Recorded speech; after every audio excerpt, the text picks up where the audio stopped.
दोस्तों, आज इतवार का दिन है और ये हमारा लाइव सवाल जवाब प्रोग्राम है और आप हमारे साथ जुड़े हैं अपने रोज़मर्रा की ज़िंदगी में जो मसाइल पेश आते हैं उनके हल और उनके जवाब के सिलसिले में। अल्लाह तबारक व तआला इल्म सीखने और इल्म के मुताबिक अपनी ज़िंदगियों को सुन्नत व शरीयत के मुताबिक संवारने, सुधारने और गुजारने की तौफीक नसीब फरमाए। प्रोग्राम शुरू करने से पहले आपसे गुजारिश करना चाहूँगा कि हमारे बड़े भाई मौलाना मसरूर अहमद साहब का एक यूट्यूब चैनल है अमानत ट्रस्ट करके, जिसके अंदर बहुत सारे मुफीद बातें हमारे बयानात होते हैं, दूसरे अकाबिर उलमा के बयानात होते हैं। 5 मिनट का मदरसा ऑडियो की शक्ल में कई सारी मुफीद चीज़ें इंशाल्लाह आपको वहाँ मिल जाएगी। डिस्क्रिप्शन में मैं लिंक डाल देता हूँ, तो आप हज़रात से गुजारिश है कि उनके चैनल को सब्सक्राइब कर लीजिए। माशाल्लाह तकरीबन 900 के आसपास हो गए हैं। थोड़ी सी आपकी और हेल्प की ज़रूरत है, वो हो जाएगी इंशाल्लाह, तो उनका काम हो जाएगा। और काफ़ी अरसे से जो मेहनत करते चले आ रहे हैं तो वो मेहनत उनकी कामयाब हो जाएगी। आज का हमारा ये 79 यानी एक कम 80 प्रोग्राम है। इंशाल्लाह अगला जो एपिसोड होगा तो उसमें 80 प्रोग्राम हमारे हो जाएंगे इंशाल्लाह। इसी के साथ साथ मैं आपको एक इत्तिला और अर्ज़ कर दूं कि हमने ये एक सोचा है कि 1 से लेकर के 25 तक के जो हमारे लाइव सवाल जवाब प्रोग्राम हैं, तो इंशाल्लाह उनको हम एक क्लिप के अंदर सबको एडिट करेंगे। यानी 1 से लेकर के 25 तक के सवाल जवाब उनको एक क्लिप में एडिट करेंगे और फिर इंशाल्लाह उनको लाइव अपने यूट्यूब चैनल पे हम चलाएंगे। तो तकरीबन 24 घंटे मुसलसल हमारे चैनल पे वो लाइव प्रोग्राम चलता रहेगा। तकरीबन 25 प्रोग्राम के अंदर सैकड़ों से ज़्यादा, चूँकि हर हमारा प्रोग्राम तकरीबन 1 घंटे का होता है और 1 घंटे में 20-50 सवाल होते हैं आप हजरात की तरफ से, तो समझिए 25 एपिसोड के अंदर कई 500 से ज़ायद सवालात होंगे इंशाल्लाह। और वो पूरा 24 घंटे तक हमारे यूट्यूब चैनल पे लाइव चलेगा। वो हजरात के जिन्होंने शुरू के हमारे प्रोग्राम नहीं सुने हैं, उनमें सवाल जवाब नहीं सुने हैं, तो वो जब भी उनको मौका मिले तो उस लाइव सवाल जवाब प्रोग्राम में शिरकत कर लें। पूरा मुसलसल 1 दिन चलेगा इंशाल्लाह, दिन और रात चलेगा इंशाल्लाह। तो बहुत सारे नए सवाल और नई मालूमात आपके इल्म में आएंगे इंशाल्लाह और बहुत कुछ आपको सीखने को मिलेगा। जल्दी ही इंशाल्लाह हम वो प्रोग्राम अपना 1 से लेकर के 25 तक के एपिसोड इंशाल्लाह चैनल पे चलाने वाले हैं। फिर उसके बाद में 1 से लेकर के 50 तक के, और फिर 1 से लेकर के 75 तक के, और फिर इंशाल्लाह जब 100 हो जाएंगे तो फिर एक साथ 1 से लेकर के 100 तक के, तो 4 हिस्सों में हम अपने प्रोग्राम को अलग अलग तरीके से इंशाल्लाह चलाएंगे, ताकि वो हज़रात जो शुरू से हमारे साथ शरीक नहीं थे, बहुत सारे सवालात उनके छूट गए होंगे, मालूमात उनकी छूट गई होंगी, ताकि उनको भी ये मालूमात हो जाए और वो भी इन सवालात से फ़ायदा उठा सके और उनकी मालूमात में इजाफ़ा हो सके। तो ये बतौर अर्ज़ बस आप हज़रात से है। माशाल्लाह आप हज़रात साथ दे रहे हैं। चलिए आज के प्रोग्राम में देख लेते हैं कि हमारे किस भाई के क्या क्या हमारे सवालात हैं। चलिए प्रोग्राम शुरू कर लेते हैं। मोहम्मद हारून, सबसे पहला सवाल है। अस्सलाम वालेकुम मुफ्ती साहब जी। वालेकुम अस्सलाम। मैंने ख्वाब में भिंडे दिखे और दूध और चावल दिखा, ताबीर बता दीजिए। देखिए, दूध वगैरह का ख्वाब में दिखना ये अच्छी अलामत है।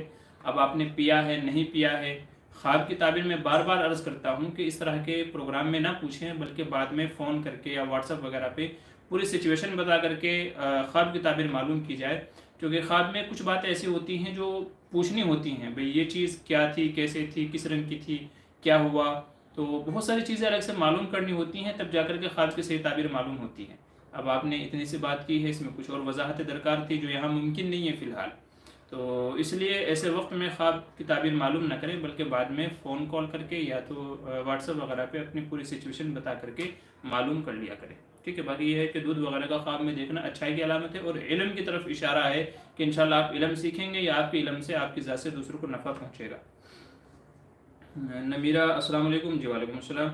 इसमत अली कह रहे हैं अस्सलाम वालेकुम रहमतुल्लाहि व बरकातुहू। अच्छा, आपने गलत तरीके से सलाम किया है, असल में अस्सलामु अलैकुम, ये अस्सलामु अलैकुम रहमतुल्लाह, तो इस तरीके से सही सलाम है। थोड़ा अपने अल्फाज को सही कर लीजिएगा। मुफ्ती साहब, जो लोग कट के जल के मरते हैं, लोगों को परेशान करते हैं, क्या सच में शैतान होते हैं? देखिए, ऐसा नहीं है। ये इस तरह की बातें हमारा अक़ीदा नहीं है, बल्कि ये हिंदुओं का अक़ीदा है, जिसे वो लोग आवागोन कहते हैं। और ये आवागोन का जिसका अक़ीदा होता है तो इस्लाम कहता है कि कुफ्री अक़ीदा है, ऐसे बंदे के ईमान का ख़तरा है।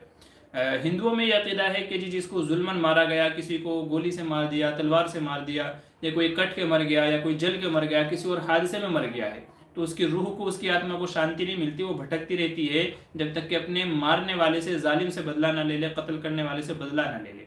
तो हम मुसलमानों में ऐसा नहीं है, बल्कि इस्लाम ये कहता है कि जब बंदा मर गया तो उसकी रूह अल्लाह तबारक व तआला के यहाँ एक ख़ास मुद्दत तक महफूज रहती है, जिसको आलम बरज़ख भी कहा जाता है या आलम अरवाह भी कहा जाता है, आलम बरज़ख उसको कहते हैं। तो जब तक कि क़यामत कायम नहीं हो जाती तब तक कि उनकी रूहें अल्लाह तबारक व तआला के पास जमा रहती हैं, दुनिया में वापस नहीं आती हैं और वो परेशान भी नहीं करती हैं, शैतान भी नहीं बनती है, बल्कि ये अक़ीदा हिंदुओं का अक़ीदा है। हमारा अक़ीदा ये है कि वो रूहें अल्लाह के पास महफूज रहती हैं, क़यामत कायम होगी, फिर अल्लाह तबारक व तआला उनकी रूहों को जिस्मों में डाल देंगे और फिर मैदान हशर में सवाल जवाब होगा।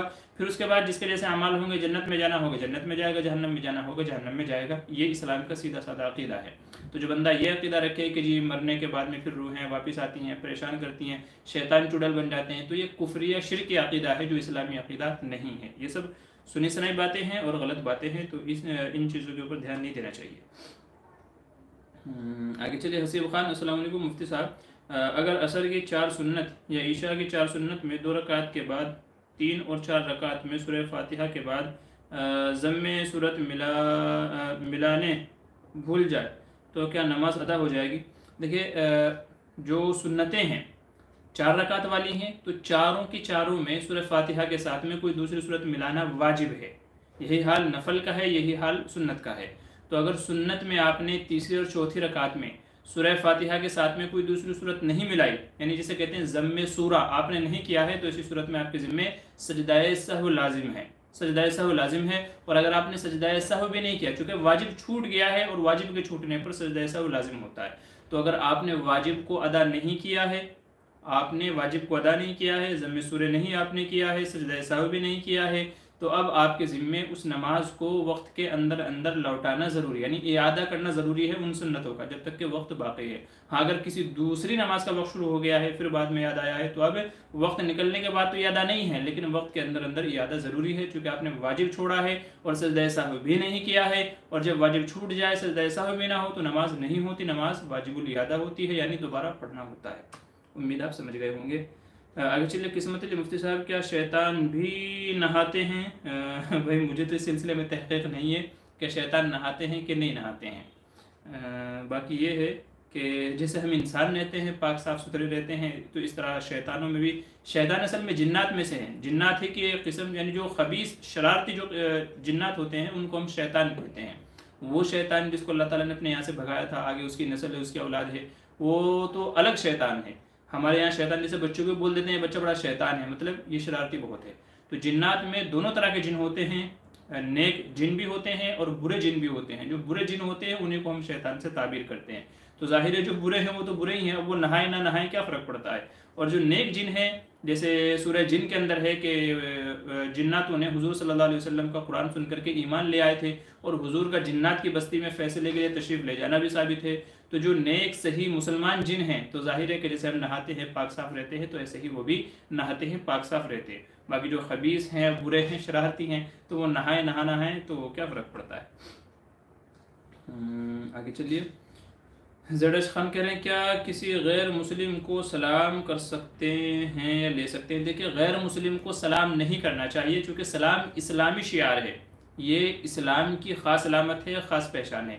हर मज़हब, हर कौम वालों का अपना एक तहिया, एक सलाम है, यानी बात स्टार्ट करने से पहले वो कुछ अल्फाज बोलते हैं। हिंदू है राम राम, नमस्ते और पता नहीं क्या क्या अल्फाज बोलते हैं, और जो क्या कहते हैं ईसाई है वो कुछ और अल्फाज बोलते हैं, यहूदी है वो कुछ और अल्फाज बोलते हैं। तो सलाम करना ये इस्लाम और मुसलमानों की ख़ास अलामत है, पहचान है। नीज़ सलाम के अंदर दूसरे को अल्लाह की सलामती में देना मकसद है। अस्सलामु अलैकुम व रहमतुल्लाह, कि आपके ऊपर अल्लाह की तरफ से सलामती और रहमत हो। और हिंदू तो यानी गैर मुस्लिम तो ना अल्लाह की रहमत का मुस्तहिक है और ना ही वो सलामती का मुस्तहिक है। इसलिए उलमा फरमाते हैं कि गैर मुस्लिम को सलाम नहीं करना चाहिए। और अगर वो खुद सलाम करे, पहले से उसको पता है सलाम का, तो वो अगर आपको खुद से सलाम करे और आपको पता है ये गैर मुस्लिम है, तो सिर्फ जवाब में वालेकुम कहना चाहिए बस, या तो हदाकल्लाह कह देना चाहिए, वालेकुमुस्सलाम ये जवाब भी नहीं देना चाहिए, उलमा ने मना फरमाया है। तो खुद से सलाम करना भी जायज़ नहीं है, और अगर कोई गैर मुस्लिम आपको सलाम करता है तो जवाब में वालेकुमुस्सलाम कहना भी जायज़ नहीं है, बल्कि सिर्फ वालेकुम या हदाकल्लाह कह देना आपके लिए काफ़ी होगा। तो गैर मुस्लिमों को सलाम नहीं करना चाहिए और अगर वो करें तो उसको आपको कैसे जवाब देना है मैंने वो भी अर्ज़ कर दिया है, और क्यों नहीं करना चाहिए वो भी मैंने आपसे अर्ज़ कर दिया है कि चूँकि वो अल्लाह की रहमत के मुस्तहिक़ नहीं है, चूँकि उन्होंने अल्लाह को माना ही नहीं है, वो खुद कुफ्र और शिर्क को इख्तियार करके अल्लाह की रहमत से दूर हो गए, सलामती को दूर हो गए। रहमत सलामती ये मुसलमानों के साथ है अल्लाह तबारक व तआला की तरफ से, तो ज़ाहिर है फिर उनको ये दुआ देने का मतलब ही नहीं है कोई। हाँ, अबू सैद अंसारी अस्सलाम वालेकुम मुफ्ती साहब जी। वालेकुम अस्सलाम। बिलाल खान कह रहे हैं नबी सल्लल्लाहु अलैहि वसल्लम को उम्मती के अमाल कब पेश किए जाते हैं? बाज़ रिवायत में है कि पीर और जुमेरात के दिन पेश किए जाते हैं, बाज़ रिवायत में है पीर के दिन पेश किए जाते हैं, बाज़ में है जुमेरात के दिन पेश किए जाते हैं। और इसके अलावा शब क़दर के अंदर भी बाज़ उलमा ने सूरह क़दर की तफसीर बयान करते हुए फरमाया जहाँ पे तनज़्ज़लुल मलाइकतु वर्रूह के रूह और फरिश्ते आते हैं, तो वहाँ पर उलमा ने इसकी तफसीर में, जैसा कि शेख ने फ़ज़ाइल अमाल में लिखा है, उसकी एक तफसीर में बाज़ उलमा ने नकल किया है कि ईसा अलैहिस्सलाम, रूह से मुराद ईसा अलैहिस्सलाम है, तो ईसा अलैहिस्सलाम उम्मत मुहम्मदिया के आमाल नामे देखने के लिए उतरते हैं, और इस रात में उम्मत के जो आमाल नामे हैं वो नबी करीम सल्लल्लाहु अलैहि वसल्लम के सामने भी पेश किए जाते हैं कि इस एक साल में आपकी उम्मत ने ये अमाल किए हैं। तो पीर और जुमेरात का भी जिक्र है और लैलतुल क़द्र का भी जिक्र है। आयशा शेलिया कह रहे हैं अल्हम्दुलिल्लाह पहले प्रोग्राम से लगातार देख रहे हैं, अल्लाह पाक आपको खूब तरक्की से नवाजे। जी बहुत बहुत शुक्रिया, माशाल्लाह आप शुरू से हमारे साथ बने हुए हैं, जुड़ रहे हैं, तो और उम्मीद है कि आपकी ज़ात को नफ़ा भी इससे पहुँच रहा होगा। बस ऐसे ही जुड़े रहें और दीन सीखते रहें और एक दूसरे के हक़ में दुआएँ करते रहें। हारून तयागी अस्सलाम वालेकुम रहमतुल्लाहि व बरकातुहू। मुफ्ती साहब खैरियत से हो? जी वालेकुम अस्सलाम, अल्लाह का एहसान है, फ़ज़ल है, बहुत अच्छे हैं, आप बताइए कैसे हैं? एजाज़ुल हक़ माशाल्लाह जी शुक्रिया। कह रहे हैं सजदा हिसाब करना का तरीका बता दीजिए। सजदा सहव होता है, सजदा हिसाब नहीं होता। सजदा सहव करने का तरीका यह है कि आदमी जब आखिरी रकात में बैठे तो अत्तहियात पढ़ने के बाद में दुरूद शरीफ से पहले, दुरूद शरीफ पढ़ने से पहले एक तरफ सलाम फेरे और एक तरफ सलाम फेरने के बाद में 2 सजदे करे और फिर वापस पूरी अत्तहियात, दुरूद शरीफ, दुआ मासूरा वगैरह पढ़ करके सलाम फेर दे। ये तरीका होता है सजदा सहव करने का।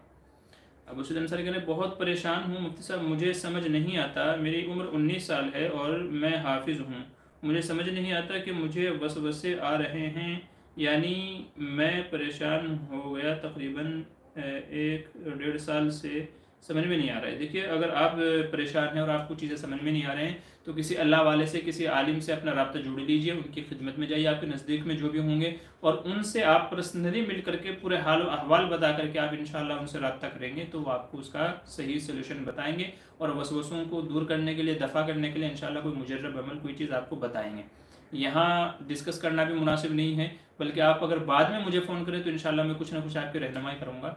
बाकी ये है कि वसवसे शैतान की तरफ से ही आते हैं और बंदे को परेशान करने ही के लिए आते हैं ताकि वो तवज्जो और दिलचस्पी के साथ में अल्लाह तबारक व तआला की इबादत ना कर सके और अल्लाह को राज़ी ना कर सके, इसलिए शैतान जहन में वसवसे डालता है, बुरे ख्यालात डालता है ताकि बंदा कन्फ्यूज़न में रहे। जब बंदा कन्फ्यूज़न में रहेगा, वसवसों का शिकार होगा तो वो ना सही ढंग से इबादत कर पाएगा, ना ही दिल जमाई के साथ में दूसरे कोई काम कर पाएगा। इसलिए बेहतर यह है कि आप अपने किसी इलाके में किसी आलिम से, किसी इमाम साहब से अपना राब्ता जोड़ लें और उनको अपनी पूरी हालत बता करके उसका हल ढूंढने की कोशिश करें, इंशाल्लाह वहाँ से आपको बेहतर हल मिलेगा इसका। अजीज़ अंसारी कह रहे हैं कि रोज़ अच्छा एक सवाल छूट गया है, क्या कह रहे हैं?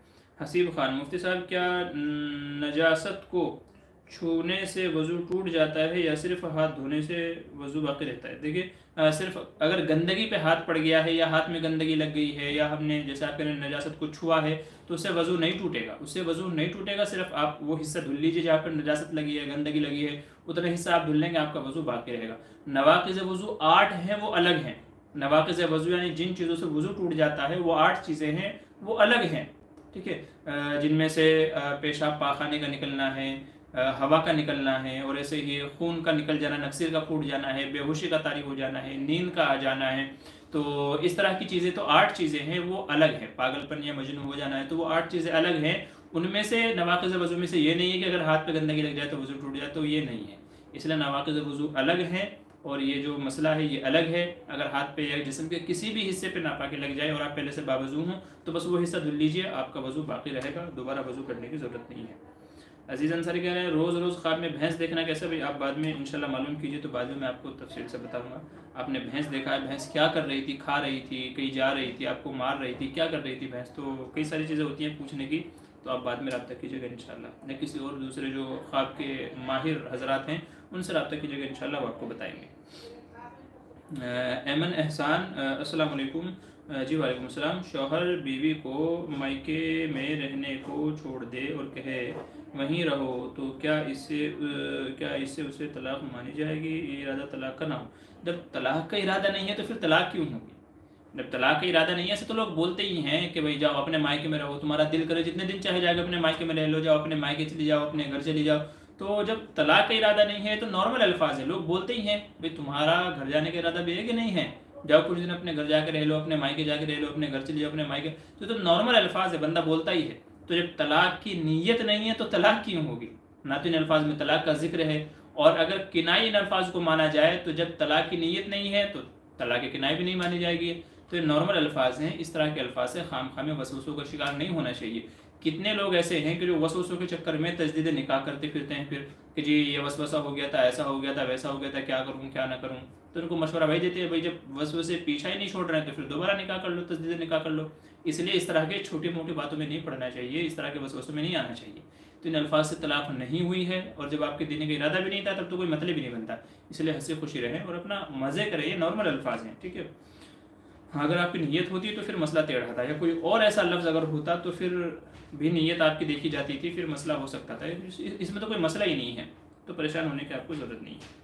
हसीब ख़ान जज़ाकल्लाह जी, शुक्रिया। मसरूफ़ एमडी अस्सलाम वालेकुम। जी वालेकुम सलाम। अबू सैद अंसारी मुफ्ती साहब, वसवसे हमारे इख्तियार में हैं या नहीं? देखिए, वसवसे इख्तियार में तो नहीं है, लेकिन कभी कभी बंदे को आदत पड़ जाती है, हैबिट उसको अगर हो जाती है तो फिर वो बंदे के अपने इख्तियार में आ जाता है। यानी आदत बंदे को ऐसी पड़ गई है कि ना चाहते हुए भी वो सोचे ही जा रहा है, सोचे भी जा रहा है। हालांकि अगर वो चाहे तो अपने जहन को बदल सकता है, चेंज कर सकता है, अपने आप को किसी दूसरी मसरूफियात में लगा ले, किसी और चीज़ के बारे में सोचने लगे, कोई और काम काज करने लगे, तो फिर इंशाल्लाह वसवसा नहीं आएगा। तो इसलिए कभी कभी अपने इख्तियार में होता है, बल्कि यूँ कह लीजिए कि जब बंदा इसके ऊपर सही से रोकथाम ना करे तो फिर बंदा इसका मरीज़ बन जाता है, और फिर वो उसके अपने इख्तियार से निकल जाता है कि फिर ना चाहते हुए भी उसको वसवसे आते हैं।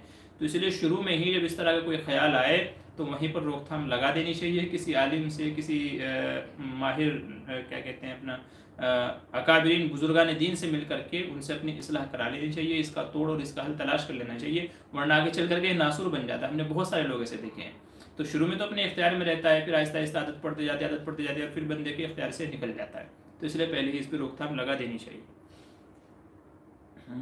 ITV ऑल थिंग्स वीडियो कह रहे मुफ्ती साहब, नमाज में पहली रकात में सूरह अखलास और दूसरी रकात में सूरह फलक पढ़ने से मकरूह होगा? जिन्हें मकरूह तो नहीं होगा, कोई मसला नहीं है। आपने पहले में सूरह अखलास पढ़ ली, दूसरे में सूरह फलक पढ़ ली, कोई मसला नहीं है। ये तो तरतीब के मुताबिक है, ये तो तरतीब के मुताबिक है। देखिए, कुरान करीम में कहा गया फ़क़रऊ मा तयस्सरा मिनल कुरान, के जो कुरान में से आसान लगे वो पढ़ो। तो अगर तरतीब कभी उल्टी भी हो जाए, यानी पहले आपने सूरह इखलास पढ़ ली थी, फिर आप इज़ा जा नसरुल्लाह पढ़ रहे हैं, तब्बत यदा पढ़ रहे हैं, अरैतल लज़ी पढ़ रहे हैं, तो तब भी नमाज हो जाएगी, तब भी नमाज हो जाएगी। अलबत्ता ख़ास ख्याल रखने की बात यह है कि उलमा ने गालिबन सूरह वज़ुहा से लेकर के, जहाँ तक मुझे याद पड़ता है कि सूरह वज़ुहा से लेकर के वन्नास तक के एक उसूल ये बयान किया है कि इनमें या तो एक सूरत पढ़ने के बाद फ़ौरन अगली जो उससे टच है वो सूरत पढ़े, या तो कम से कम बीच में 2 सूरतें पढ़े, एक सूरत ना छोड़े। जैसे मिसाल के तौर पे आपने पहली रकात में कुल या अय्युहल काफिरून पढ़ी है, तो उसके बाद आप चाहे तो इज़ा जा नसरुल्लाह पढ़ें, नहीं तो तब्बत यदा ना पढ़ें, फिर सीधा कुल वल्लाह पढ़ें। या तो बीच में एक सूरत मतलब या तो बीच में 2 सूरतें छोड़ें, या तो फिर फ़ौरन उसके बाद वाली सूरत पढ़े। एक सूरत छोड़ने को बाज़ उलमा ने मकरूह तंज़ीह, हल्का सा मकरूह तंज़ीह लिखा है, लेकिन नमाज फिर भी हो जाती है।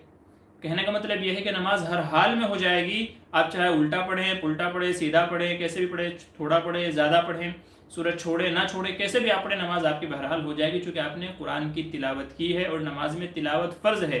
तो नमाज में तिलावत पाई गई, भले ही वो किसी भी सूरत की हो, तो आपकी नमाज हो गई, ठीक है। तो आपने अगर कुल वल्लाह पढ़ी फिर फलक पढ़ी तो कोई मसला नहीं है, नमाज आपकी हो जाएगी। मसरूफ़ एमडी कह रहे लाइव का टाइम 7 बजे 8 बजे तक रखिए हज़रत। भाई बहुत सारे हजरात हैं जो कहते हैं जी 7 बजे 8 बजे उनको जमता नहीं है, उनके यहाँ नमाज़ होती है। कई सारे हजरात हैं जिनके यहाँ ईशा जल्दी हो जाती है गांव देहात के एतबार से, अभी भी गांव देहात में 8 बजे तक की नमाज़ होती है, तो इसलिए। और हमारे यहाँ भी मुंबई में तकरीबन मगरिब से फारिग होते होते हमको 7:15 हो जाते हैं। अभी उसके बाद अगर आकर के प्रोग्राम रखेंगे तो तकरीबन 8:30 पौने 9 तक के हमको प्रोग्राम रखना पड़ेगा, फिर आगे हमारी ईशा नज़दीक आ जाती है, उसमें बहुत सारे हज़रात होते हैं जिनको ईशा पढ़नी होती है। कहीं 8 बजे की ईशा है, कहीं 8:15 बजे की ईशा है, कहीं 8:30 बजे की ईशा है। तो इसलिए यह है कि 9:30 बजे तक के तमाम हज़रात फारिग हो जाते हैं, वो किसी भी हिस्से में है हिंदुस्तान के, लेकिन 9:30 बजे तक के वो ईशा वगैरह से हर चीज़ से फारिग हो जाता है। अब सिर्फ सोना रहता है लोगों को, तो अच्छा है कि अगर इस प्रोग्राम में शिरकत करके कुछ मसाइल सीख करके अगर आप सोते हैं, उम्मीद ये है कि इंशाल्लाह ये वक्त आपका इबादत में लिखा जाएगा। तो इसलिए हमने प्रोग्राम का शेड्यूल रखा हुआ है 9:30 बजे का, ताकि ज़्यादा से ज़्यादा अफराद इसमें शिरकत कर सके, बस ये। बाकी अगर ज़्यादा हजरात यूँ कहते हैं कि जी नहीं 8 बजे रखा जाए तो हम 8 बजे रख लेंगे, 7:30 बजे कहेंगे तो 7:30 बजे रख लेंगे, क्योंकि हमारा मकसद क्या है कि आप लोग हमसे मसले पूछें और हम आपको उसके जवाब दें। तो हमारा ये प्रोग्राम डिपेंड करता है आप लोगों के ऊपर। तो आप में से ज़्यादा हजरात जो राय देंगे, आप में से ज़्यादा हजरात जिस वक्त लाइव का प्रोग्राम हमको बताना चाहें कि जी ये वक्त ज़्यादा मुनासिब है, तो हम उस वक्त कर लेंगे, क्योंकि लिल अक्सर हुक्मुल कुल। तो ज़्यादा लोग जिस तरफ होंगे तो उसी के मुताबिक अमल कर लेंगे इंशाल्लाह, क्योंकि ज़्यादा हजरात की शिरकत हमको चाहिए कि भाई ज़्यादा हजरात शरीक हों और ज़्यादा से ज़्यादा सवाल पूछें, ताकि आप लोगों का भी फ़ायदा हो और उम्मत का भी फ़ायदा हो। तो अगर आप हजरात मगरिब से इशा के दरमियान जुड़ने को तैयार है 7:30 बजे, तो हम इंशाल्लाह वो प्रोग्राम रख लेंगे। लेकिन अब तक का तजुर्बा ये रहा है कि ज़्यादा हजरात इशा के बाद प्रोग्राम रखने के बारे में कहते हैं, इसलिए हम लोग इशा के बाद में अपना प्रोग्राम चलाते आ रहे हैं। बाकी आगे जैसा आप लोग राय देंगे हम कर लेंगे इंशाल्लाह। आरिफ डोंगरे बड़े दिनों के बाद में हाजिर हुए हैं। अस्सलाम वालेकुम। जी वालेकुम सलाम। क्या करें, जानवरों की नज़र उतारने का तरीका बताइए। जानवर ख़ास तो फ़िलहाल मेरे जहन में नहीं है कोई मखसूस तरीका है या नहीं। हाँ ये है कि जो इंसानों की नज़र उतारने का तरीका है, मेरे ख्याल से उसी तरीके से उतार ली जाए कि सूरह फातिहा 7 मरतबा पढ़ करके, सूरह फातिहा 7 मरतबा पढ़ करके और उसके ऊपर दम कर दी जाए, इंशाल्लाह उसकी नज़र उतर जाएगी।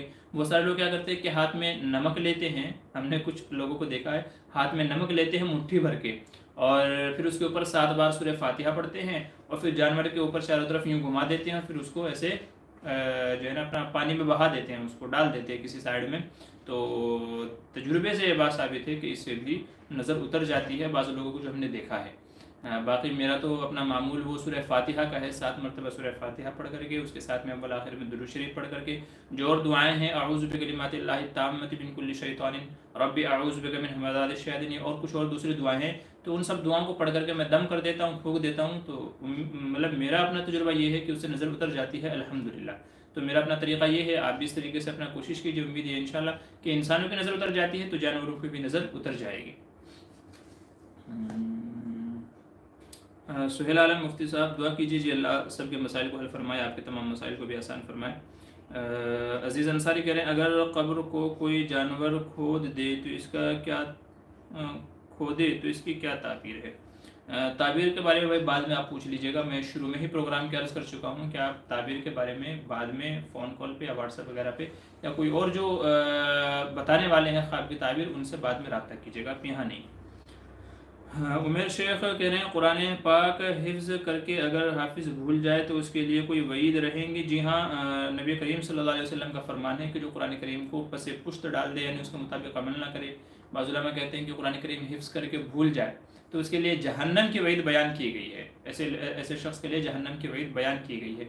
इसलिए ये कहा कि भाई अगर हिफ्ज़ कर रहे हैं तो फिर उसको याद रखें, और अगर खुदा न खास्ता आप भूल गए हों तो अभी भी जब तक कि ज़िंदगी है आपके लिए चांस है कि आप रोज़ाना 1 रुकू, 2 रुकू, 3 रुकू, 4 रुकू, 1 आधा पारा रोज़ाना अगर आप 2-2 रुकू भी अगर आप पढ़ने का मामूल बना लेंगे, उम्मीद ये है इंशाल्लाह कि आप 1 साल के अंदर अंदर ही, बल्कि 6 महीने में ही, क्योंकि तकरीबन 560 रुकू हैं कुरान पाक के अंदर, तो अगर आप रोज़ाना 2-2 रुकू भी अगर आप पढ़ने का मामूल बनाएंगे तो उम्मीद ये इंशाल्लाह कि आप 6-7 महीने के अंदर पूरे कुरान करीम को अच्छे से याद कर लेंगे। बाकी यह है कि अगर फिर भी कोई गफलत लापरवाही करता चला गया, उसने हिफ्ज़ किया था मगर फिर इतना लापरवाह रहा कि कुरान करीम को भूल गया, तो जैसे कुरान हाफिज़ के लिए बशारत है कि वो जन्नत में जाएगा, तो ऐसे ही याद करके भूल जाने वाले के लिए भी है कि अल्लाह ताला उसे जहन्नम में डालेंगे इस सज़ा में। तो ये अच्छी बात नहीं है, बल्कि जो हुफ़ाज़ इससे गफलत में हैं तो उनको चाहिए कि वो इसके ऊपर मेहनत करें और रोज़ाना 2-2, 4-4 रुकू याद करके किसी को सुना करके कुरान करीम को वापस याद करें, ताकि जो बशारतें हैं उनके मुस्तहिक हों, वईदों के मुस्तहिक ना बने। आगे चलिए हसीब खान करें मुफ्ती साहब क्या कह रहे हैं, खलीफा का मतलब क्या है। जैसे हज़रत पीर ज़ुल्फ़िकार नक्शबंदी साहब के खुलफ़ाए किराम पूरी दुनिया में हैं, तो खुलफ़ाए किराम पीर साहब से क्या हासिल करते हैं। ये खुलफ़ा का मतलब, असल में खलीफा का मतलब ये है कि इसका नाइब और कायम मकाम, ठीक है, जिसको हम असिस्टेंट कहते हैं, क्या कहते हैं इंग्लिश में कि ये उसका असिस्टेंट है, ठीक है, उसका वज़ीर है, नाइब है, इससे हम इस अल्फाज को ताबीर करते हैं। इसका मतलब यह है कि इनके दुनिया से जाने के बाद में इनकी गद्दी ये संभालेगा, इनकी जगह पे ये रहेंगे। या तो उन्होंने ये बोला हुआ है कि भाई मेरे बाद में अगर आप मुझसे रब्ता ना हो सके तो आप इनसे रब्ता करें, इनसे अपनी इस्लाह कायम करें। तो खलीफा का मतलब ये होता है पीछे आने वाला, बाद में आने वाला, ये खलीफा का मतलब होता है। तो पीर जुल्फ़िकार साहब के पूरी दुनिया में जो खलीफा फैले हुए हैं वो इस वजह से ये हैं कि भाई हर कोई बंदा तो पीर साहब से रब्ता नहीं कर सकता है। पीर साहब के पास जाना, पीर जुल्फ़िकार अहमद नक्शबंदी दामत बरकातुहू के पास जाना, उनसे मुलाकात करना, अपनी इस्लाह करना, ये हर एक के लिए तो मुमकिन नहीं है। तो पीर साहब ने अहले इल्म हजरात को और उन हजरात को कि जिनके तक़वे व तहारत पर, लिल्लाहियत पर, परहेज़गारी पर हजरत को एतमाद है, तो हर इलाके में ऐसे लोगों को अपना खलीफा बना लिया है कि भाई आप मेरे बजाय अपने इलाके में इन आलिम साहब से, इन बुज़ुर्ग से रब्ता करें और इनसे अपनी इस्लाह करें। और पीर साहब अपने मुजर्रबात, अपने वज़ाइफ अपने खुलफ़ा को बताते हैं और खुलफ़ा फिर आगे दूसरे आम लोगों को बताते हैं। कोई मसला अगर ऐसा हो खलीफा से हैंडल ना हो तो फिर वो पीर साहब के पास पहुंचाते हैं, या सिचुएशन उनको बता, हज़रत ऐसे ऐसे एक शख्स आया था तो फिर उसका क्या इसको वजीफ़ा देना चाहिए, इसका क्या इलाज होना चाहिए, क्या इसका हल होना चाहिए, तो फिर वो पीर साहब उनको बताते हैं। तो खलीफा का मतलब ये, इसलिए पूरी दुनिया में फैले हुए हैं पीर साहब के खलीफा हैं कि भाई जो मामूलात हज़रत के हैं, यानी पीर जुल्फ़िकार अहमद नक्शबंदी के जो मामूलात, वज़ाइफ, पढ़ने की चीज़ें हैं, तो वही अपने खलीफा को बताते हैं, वही चीज़ें वो पढ़ते हैं। तो अगर हम उनके पास जाकर के रब्ता करें तो गोया ऐसा है कि जैसे हमने पीर साहब से रब्ता कर लिया हो। ठीक है, तो ये मतलब होता है खलीफा का उमूमन। और इसीलिए अल्लाह वाले अपने नायब खलीफा छोड़ करके चले जाते हैं कि भाई हमारा जो एक सिलसिला चला हुआ है, हमारे ज़रिए जो उम्मत को एक फ़ायदा पहुंच रहा है, फैज़ पहुंच रहा है, वो बंद नहीं होना चाहिए, बल्कि हमारे बाद कोई दूसरा उसको संभालने वाला, उम्मत की रहबरी और रहनुमाई करने वाला होना चाहिए। इसलिए लोग खलीफा बनाते हैं अपना, और वो भी उसी शख्स को बनाते हैं जो मुत्तकी, परहेज़गार, दीनदार, जिसके ऊपर एतमाद हो, उसको खलीफा बनाते हैं। पहले वो भी हज़रत से बैत होता है, लेकिन उसकी इस्लाह करते करते करते करते जो वो इस मकाम तक पहुँच जाता है कि उसके इस्लाह व तक़वे पर भरोसा हो जाता है, तो फिर इसको खिलाफत से नवाज देते हैं कि अब आप लोगों की इस्लाह करें, आपकी इस्लाह हो चुकी है, अब आप दूसरों की इस्लाह करें। तो इसको हम कहते हैं आम ज़बान में खलीफा।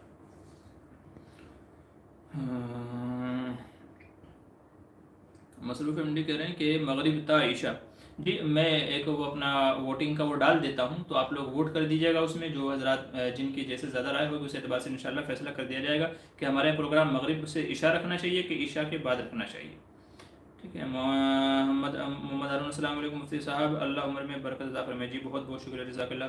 मशर करें मुफ्ती साहब, अस्सलाम वालेकुम। शादी के लिए दुआ करना, क्या दुआ करना है, आपकी हो जाए या खैरियत से हो जाए, क्या दुआ करना है, बहरहाल जो भी हो अल्लाह आपके हक़ में खैर आफियत के फ़ैसले फरमाए, नेक साले दीनदार बीवी आपको अता फरमाए।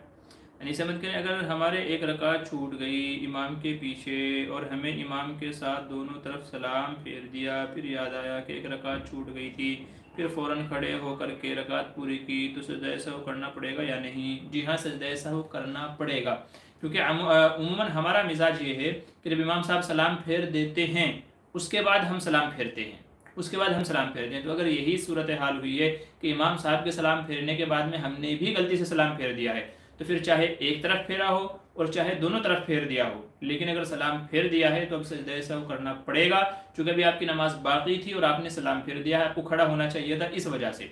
और बाज़ उलमा कहते हैं कि अगर आपने इमाम साहब के साथ साथ सलाम फेरा, जो कि होता नहीं है उमूमन, बल्कि इमाम साहब सलाम फेर देते हैं तभी हम फेरते हैं, तो अगर इमाम साहब के साथ साथ फेरा, एक तरफ फेरा ही था कि आपको याद आ गया, तो फिर आप फ़ौरन खड़े हो जाएं, फिर आपके ज़िम्मे सजदा सहव नहीं है, तो फिर आपके ज़िम्मे सजदा सहव नहीं है। सजदा सहव उस सूरत में है जबकि आपने इमाम साहब के सलाम फेरने के बाद फेरा हो, जो कि उम्मन होती ही है। इसलिए कहते हैं कि एहतियातन सजदा सहव कर लेना चाहिए। मसरूफ़ एमडी कह रहे हैं सांस की तकलीफ़ है हमारे दोस्त को, हज़रत जी अच्छा आपके दोस्त को सांस की तकलीफ़ है, तो आप उनसे कहिए कि अला बिज़िक्रिल्लाहि तत्मइन्नुल क़ुलूब, ये आप कुरान करीम की आयत पढ़ते रहें, हर नमाज के बाद 11 मरतबा पढ़ने का मामूल बना लें, अला बिज़िक्रिल्लाहि तत्मइन्नुल क़ुलूब। इंशाअल्लाह इसको पढ़ने का मामूल बना लेंगे तो सांस की तकलीफ़ जाती रहेगी, अल्लाह इससे शिफा अता फरमाएंगे। कह रहे हैं मोहम्मद अशरफ अली, अस्सलाम वालेकुम, तरावी में जो हदिया मिलता है लेना कैसा है? दिल में भी ख्याल रहता है कि कुछ मिल जाए। देखिए, अगर दिल में यह ख्याल है तो ये तो गलत ख्याल है, दिलों में यह ख्याल नहीं होना चाहिए।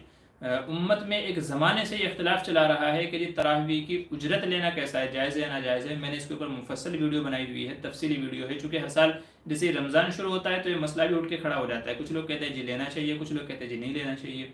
ठीक है, दलीलें दोनों देते हैं। जो जवाज़ के कायल हैं उनके पास भी दलील है, जो अदम जवाज़ के कायल हैं उनके पास भी दलील है। तो मैंने मुफस्सल वीडियो रिकॉर्ड की है, इंशाल्लाह उससे मसला आपको समझ में आ जाएगा कि तरावीह का हदिया लेना कैसा है। आप सर्च कीजिएगा, इंशाल्लाह ना मिले तो मुझे आप कमेंट कीजिएगा, मैं इंशाल्लाह उसका लिंक आपको भेज दूंगा। मुख्तसरन ये बता देता हूँ कि अक्सर उलमा आज तक तरावीह का हदिया लेने को मना करते हैं। वजह उसकी ये है कि देखिए, आप नमाज में कुरान पढ़ रहे हैं अल्लाह की रज़ा के लिए, तो उसके ऊपर आप दुनिया वालों से उजरत चाह रहे हैं कि जी मैंने कुरान पढ़ा है, मैंने तरावी पढ़ी है, तो इसके बदले मुझे हदिया मिलना चाहिए। इसका मतलब ये है कि आपने कुरान जो पढ़ा है वो लोगों से हदिया लेने के लिए पढ़ा है, अल्लाह की रज़ा के लिए नहीं पढ़ा है। और जब आपने अल्लाह की रज़ा के लिए नहीं पढ़ा तो आपका पढ़ना बेकार हो गया। और अगर आप अल्लाह की रज़ा के लिए पढ़ रहे थे तो फिर आपको हदिया देने का कोई मतलब नहीं है। इसीलिए कुरान करीम में कहा गया वला तश्तरू बि आयाती समनन कलीला, कि थोड़े से मुआवजे के बदले में मेरी आयतें ना बेचो। इसका मतलब यही है। इसलिए उलमा ने कुरान खानी को मना किया है कि जो लोग घरों में कुरान खानी करवाते हैं, चूँकि जो बच्चे पढ़ने आते हैं उनको पता होता है कि हमें हदिया भी मिलेगा, खाना पीना भी मिलेगा। तो जो कुरान जिस सच्चे दिल से पढ़ना चाहिए था, अल्लाह की रज़ा के लिए पढ़ना चाहिए था, वो मकसद नहीं होता, बल्कि हदिया मिलेगा इसलिए पढ़ रहे हैं, खाना खाने को मिलेगा इसलिए पढ़ रहे हैं, तो सवाब ज़ाय हो जाता है, इसलिए उलमा मना फरमाते हैं। तो अक्सर उलमा इसी बात की तरफ हैं कि जी कुरान ये तरावी में जो हदिया लेते हैं तो ये नहीं होना चाहिए। बल्कि इसकी एक बेहतर सूरत ये है कि आप तय कर लें पहले ही। आप क्या तय करें वो मैं आपको शक्ल बता रहा हूँ, जिससे अक्सर लोग वाकिफ़ नहीं होते हैं। अगर ये शक्ल अपना ली जाए तो उलमा फरमाते हैं कि गुंजाइश है। आप शुरू में ही तय कर लें, या तय ना करें, बस ऐसे लोगों के ऊपर छोड़ दें कि भाई जो आपको देना होगा आप दे देना, लेकिन पहले ही ये तय कर लें कि जी मैं आपके यहाँ तरावीह की नमाज पढ़ाने की उजरत लूँगा या हदिया लूँगा।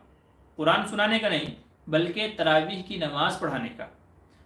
उलमा ये फरमाते हैं कि जैसे 5 वक्त नमाज इमाम साहब पढ़ाते हैं उसका हदिया लेते हैं, कोई भी मना नहीं करता है, सब ने जायज़ कहा है अभी कि भाई 5 वक्त की नमाज इमाम साहब पढ़ाते हैं तो हदिया लेना जायज़ है। तो ऐसे ही तरावीह की नमाज भी एक नमाज है, मुस्तकिल नमाज है, और रमज़ान में सुन्नत मुअक्कदा है, और 20 रकात हैं, कोई 4 रकात भी नहीं है, 20 रकात हैं। तो ये मुस्तकिलन एक नमाज हो गई, 20 रकात लंबी नमाज हो गई है। तो आप ये नमाज पढ़ाने का हदिया लें, ये नमाज पढ़ाने का हदिया लें, कुरान पढ़ाने का हदिया ना लें। क्योंकि कुरान में, हदीस में कुरान का हदिया लेने को मना किया गया है, नमाज का हदिया लेने को मना नहीं किया गया है। तो इसलिए आप शुरू में ही या तो तय कर लें, अगर शुरू में ना हो तो दिल में आप अपनी नीयत को बदल लें। चूँकि जैसे नीयत बदलेगी तो हुक्म भी बदल जाएगा। इन्नमल आमालु बिन्नियात, के भाई आमाल का दारोमदार नीयतों पर है, फैसले नीयत के मुताबिक होते हैं। तो आप कुरान पे हदिया मिलेगा ये नीयत ना करें, बल्कि मैंने मुस्तकिल एक मस्जिद में पाबंदी से तरावी की 20 रकात नमाज पढ़ाई है, या 4 रकात या 8 रकात या 12 रकात मैंने पढ़ाई है, तो मैंने अपना टाइम यहाँ दिया है। अगर मैं चाहता तो कहीं भी पढ़ सकता था, लेकिन ख़ास इसी मस्जिद को मखसूस करके मैंने अपना टाइम इतना दिया है यहाँ नमाज पढ़ाने में, जो कि सुन्नत मुअक्कदा है। तो इस नमाज को पढ़ाने का मैं हदिया दे रहा हूँ। अगर आप चाहें तो तय भी कर सकते हैं कि जी तरावी की नमाज पढ़ाने का मैं 10,000 लूँगा, 15,000 लूँगा, 20,000 लूँगा। तो गालिबन मुफ्ती सलमान मंसूरपुरी ने किताबुन नवाज़िल में, और गालिबन मुफ्ती शब्बीर साहब ने भी फतावा कासमिया के अंदर इसका जिक्र किया है, जहाँ तक मुझे याद पड़ता है कि भाई तरावीह का अगर आप मुतय्यन करते हैं कि जी तरावीह की नमाज पढ़ाने का हदिया लूँगा, तो फिर इसकी गुंजाइश है। कुरान पढ़ाने का हदिया अगर आप मुतय्यन करते हैं तो फिर ये गलत हो जाएगा, क्योंकि फिर आप अल्लाह की रज़ा के लिए आपको पढ़ना नहीं पाया जाएगा। तो अमूमन लोग इसके अंदर कंफ्यूज हो जाते हैं और गलती का शिकार हो जाते हैं। इसलिए मैंने जो शिक आपको बताई है ये आप जहन में रखें या इसी के एतबार से तय करें। इंशाअल्लाह उलमा ने इसकी गुंजाइश दी है, ये बेहतर शक्ल है। बाकी तो ये है कि अगर अल्लाह ने आपको नवाजा है तो फिर आपको लेने की ज़रूरत नहीं है, बल्कि दिल में भी उसका ख्याल नहीं आना चाहिए। और अगर वाकई आप ज़रूरतमंद है, मुस्तहिक हैं, तो फिर उसमें ये नीयत आप कर लें। या इसी के साथ साथ में बाज़ उलमा ने एक और सूरत जिक्र की है कि आप 1-2 नमाजें अपने ज़िम्मे ले लें कि भाई तरावी की नमाज़ तो पढ़ाऊँगा ही पढ़ाऊँगा, लेकिन मैं इशा की नमाज़ भी पढ़ाऊँगा और ज़ोहर असर मगरिब की भी कोई एक नमाज़ में पढ़ाऊँगा। कोई एक नमाज या 2 नमाज या 3, आपकी मर्जी के ऊपर बात है कि भाई मैं तरावी की नमाज के साथ साथ में इशा की नमाज भी पढ़ाऊँगा, ठीक है। और इसका मैं हदिया लूँगा, जो भी मुझे नमाज ज़रात देना चाहें, या तो तय कर लें या बिना तय करे दिल में नीयत कर ले, भाई जो भी मुझे मिलेगा मैं दे लूँगा। तो नीयत की आप ये इस्लाह कर ले तो इंशाल्लाह इस तरीके से आपके लिए गुंजाइश निकल आएगी। तो 1-2 नमाजें अपने ज़िम्मे ले लें, या सिर्फ तरावीह की नमाज का लें, कुरान का ना लें, कुरान को दिल से निकाल दें कि भाई हमें इसका हदिया लेना है या मिलेगा, तो इसको निकाल दें। इंशाल्लाह फिर आप वो हराम से बच जाएंगे और गुंजाइश वाली शक्ल में आप आ जाएंगे। और अगर अल्लाह ने आपको नवाजा है तो फिर मज़े करें, फिर क्या ज़रूरत है दुनिया के छोटे मोटे 5-10 हज़ार के लिए आप वो करें, अपनी नीयतों को ख़राब करें। फिर अगर अल्लाह ने नवाजा है तो फिर ये नीयत भी आपकी नहीं होनी चाहिए। उमूमन हमारे आइम्मा हज़रात जो है इन चीज़ों से वाकिफ़ नहीं होते, बहुत बारीक फ़र्क है, ये बहुत बारीक फ़र्क है जिसको लोग नहीं समझते हैं। तो ये फ़र्क आप जहन में रख करके अपनी नीयतों की इस्लाह कर लें इंशाल्लाह। इससे वो कहावत नहीं, कभी सांप भी मर जाएगा और लाठी भी नहीं टूटेगी। ठीक है, और कोशिश करें कि मेरा ये क्लिप दूसरे हज़रात तक पहुँचाए ताकि उनको भी सही बात समझ में आ जाए। नहीं तो ये मसला ऐसा उठ खड़ा होता है, हमने मस्जिदों में लड़ाइयाँ बजते हुए देखी हैं, लाठियाँ तक चली हैं आपस में। कोई कहता है जी हदिया देना चाहिए, कोई कहता है नहीं लेना चाहिए। वही लोग जो लाखों शादियों में खर्चा करते हैं इमाम को देते हुए, उनको फांसी चढ़ती है। और वही हराम हराम के मसले जो अपनी शादियों में डीजे बजवाते हैं और लाखों का दहेज लेते हैं, जब ये तरावी 27 की रात आती है ना, तो वही लोग हराम हराम के फतवे लेकर के, दारुल का फतवा, वहाँ का फतवा लेकर के खड़े हो जाते हैं कि जिन्होंने तो हराम कहा है। तो हमने मस्जिदों में लड़ाइयाँ बजती हुई देखी है। तो इसलिए मसले को प्यार और मोहब्बत से हल करना चाहिए। जो शक्ल मैंने बताई है वो उम्मत के सामने आप खोल करके बयान करें। याद रखें, जब तक कि आप सही शक्ल उम्मत को नहीं बताओगे तो उनको पता भी नहीं चलेगा। फिर जो उनको पता है हराम वाला, बस वही लेकर वो खड़े हो जाएंगे, उसी की बुनियाद पे वो आपसे झगड़े करेंगे और उम्मत में फितना फसाद होगा और लड़ाइयाँ झगड़े होंगे। तो इसलिए पहले आप उम्मत के सामने सही शक्ल पेश करें कि लेने की क्या क्या शक्लें हो सकती हैं, और फिर उसी एतबार से आप रमज़ान में अपने मामलात को तय कर लें, तो इंशाल्लाह झगड़ा भी नहीं होगा, लोगों को मसला भी समझ में आ जाएगा, तो कोई हराम के फतवे आपके खिलाफ लेकर के नहीं आएगा। तो इसलिए खुद भी समझें, आवाम को भी समझाएं, दूसरे अइम्मा हुफ़ाज़ किराम को भी समझाएं। कोशिश करें कि रमज़ान से पहले पहले सब तक ये बातें पहुँचाएँ, ताकि उम्मत में ये जो हर रमज़ान में आके 27वें और ख़त्म कुरान के मौके पर, तकमील कुरान के मौके पर जो झगड़े होते हैं कि जी लेना चाहिए नहीं लेना चाहिए, ताकि झगड़े ख़त्म हो जाए। मुझे लगता है कि बात आपकी समझ में आ गई होगी। आपकी समझ में आ गई है तो दूसरों तक मेरी बातें पहुंचाएं। हाँ, आगे चलिए।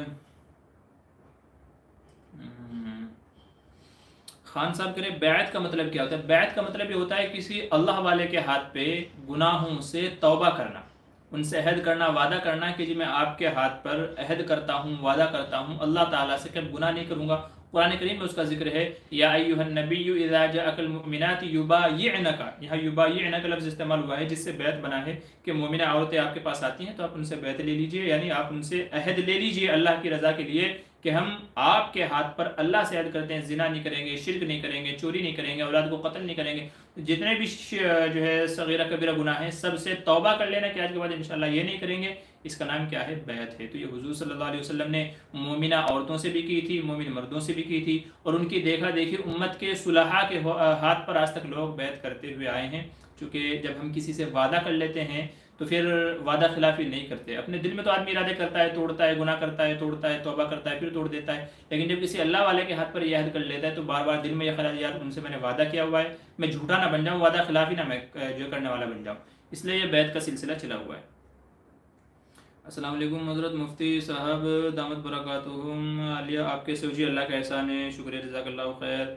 मौलवी हारून करें। अस्सलाम वालेकुम मुफ्ती साहब। वालेकुम सलाम। दिल नरम करने के लिए कोई वजीफ़ा बताएं। ला इलाहा इल्लल्लाह का आप जिक्र करें ज़्यादा से ज़्यादा। ये वजीफ़ा बहुत सारे चीज़ों के अंदर मुफीद है और मुजर्रब है। इंशाल्लाह दिल के लिए भी ये अमल बहुत मुजर्रब है। और इसी के साथ साथ में आप आखरत को याद रखें। फ़ैन्हा तुज़क्किरुल आखिरा कहा गया कि भाई कब्रों की ज़ियारत करें, आखरत को याद करें, कि इससे दिल क्या है ना नरम पड़ जाते हैं और आखरत की फ़िक्र पैदा हो जाती है। जब आखरत की फ़िक्र पैदा हो जाएगी तो दिल नरम हो जाएगा।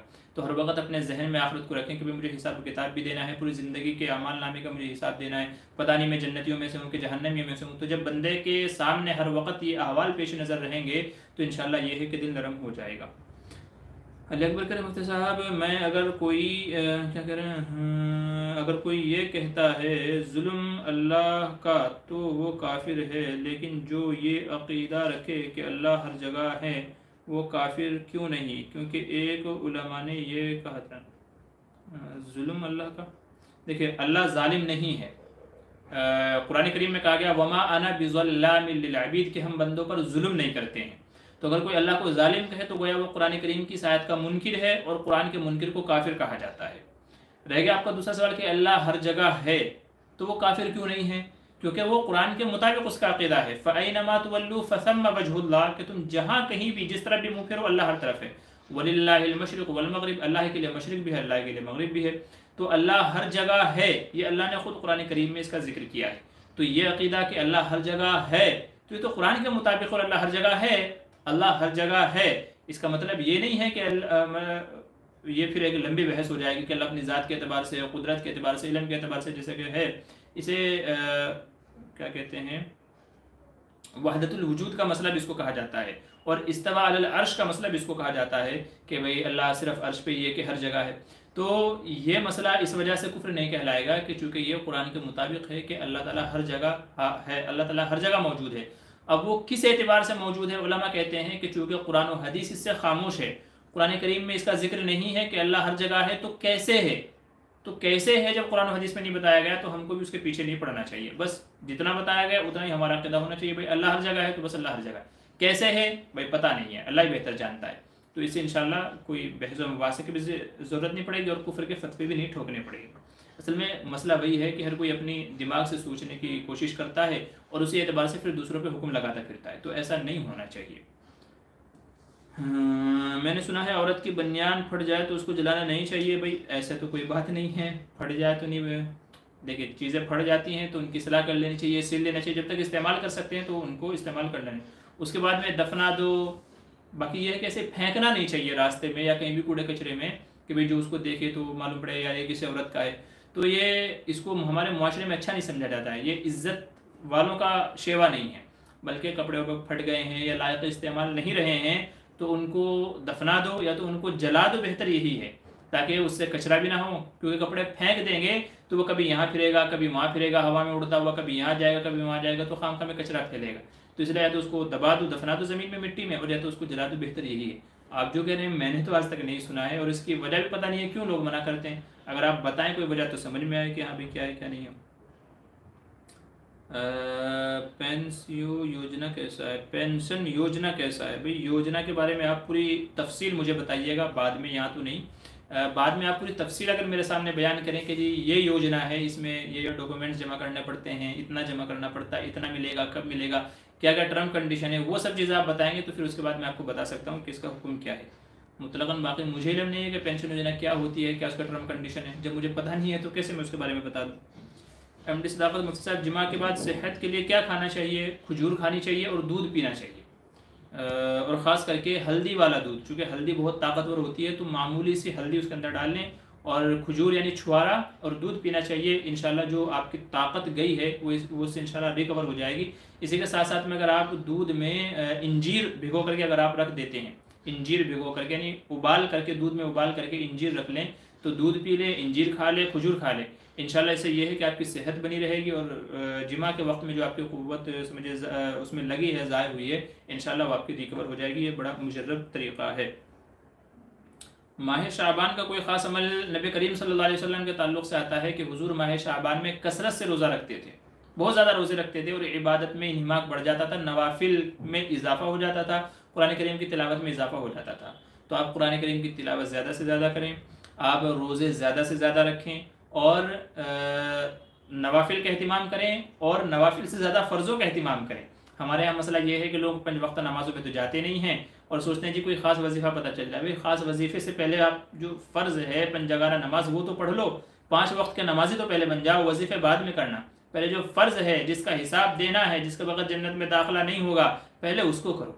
तो पंजगाना नमाज के साथ साथ में नवाफिल के अहतमाम, तिलावत के अहतमाम और रोज़ों का अहतमाम, सरकार दो आलम सल्लल्लाहु अलैहि वसल्लम के यही मामूल थे जो हमको अहदीस में मिलते हैं। एम एस हुसैन अस्सलाम वालेकुम रहमतुल्लाहि वालेकुम सलाम, दुआ कर दें मेरे लिए, अल्लाह आपकी तमाम जायज़ तमन्नाओं को पूरा फरमाए, नए ख्वाहिशात को पूरा फरमाए, मुश्किलात को दूर फरमाए।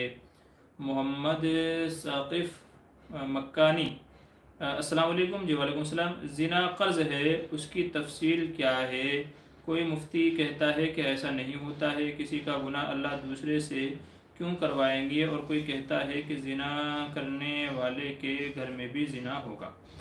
देखिए ज़िना करने वाले के घर में भी ज़िना होगा, ये अगरचे वजाहत के साथ में हदीस में नहीं है, अलबत्ता एक हदीस है जिसमें इस तरफ इशारा है, एक हदीस है और सही हदीस है जिसका मफहूम ये है कि अफ़ुन निसा, तुम लोगों की औरतों से रुके रहो। ये हदीस के अल्फाज हैं कि अफ़ुन निसा, तुम लोगों की औरतों से रुके रहो तो लोग भी तुम्हारी औरतों से रुके रहेंगे।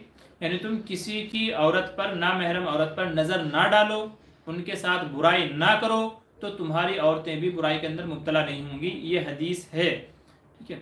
लेकिन इसमें जिना का जिक्र नहीं है कि भाई तुम जिना करोगे तो तुम्हारे साथ भी जिना होगा, ये वजाहत के साथ नहीं है, लेकिन हदीस में इस तरफ इशारा मिल रहा है।